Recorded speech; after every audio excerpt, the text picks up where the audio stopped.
Attention, ce que je vais dire va choquer. Mais il est temps d'être honnête. La pauvreté est parfois un choix. Pourquoi certains restent pauvres toute leur vie, alors que d'autres, dans les mêmes conditions, parviennent à s'en sortir? Est-ce seulement la faute du système, ou y a-t-il aussi des choix inconscients qui nous y maintiennent? Non, je ne parle pas des enfants nés dans des zones de guerre ou de famine. Je parle de ceux qui vivent dans des pays où l'accès à l'information, à Internet, à l'éducation est disponible. Là où les opportunités existent mais sont ignorées.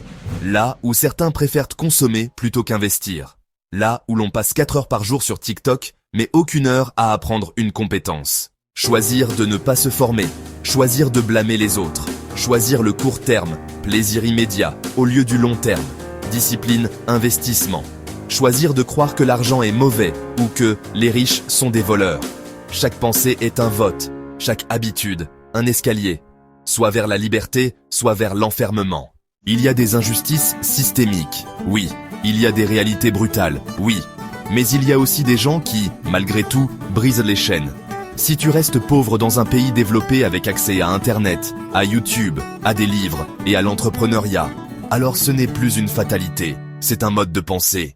Tu peux être né dans la pauvreté, mais tu peux refuser d'y rester.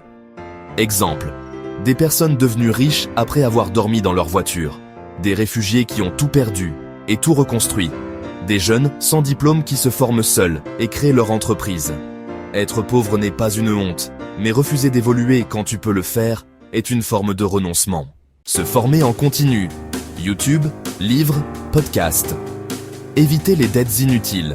Changer son entourage. Apprendre à investir, même 10 €. Comprendre le pouvoir du temps et de l'effet cumulé. Adopter une mentalité de croissance, pas de victime. La pauvreté peut être héréditaire, mais la richesse aussi. Tout commence par une décision, refuser d'être une victime. Abonne-toi si tu veux apprendre à changer ta vie, pas seulement à te plaindre de ta situation. Car au final, si tu ne choisis pas d'être libre, tu choisis de rester esclave.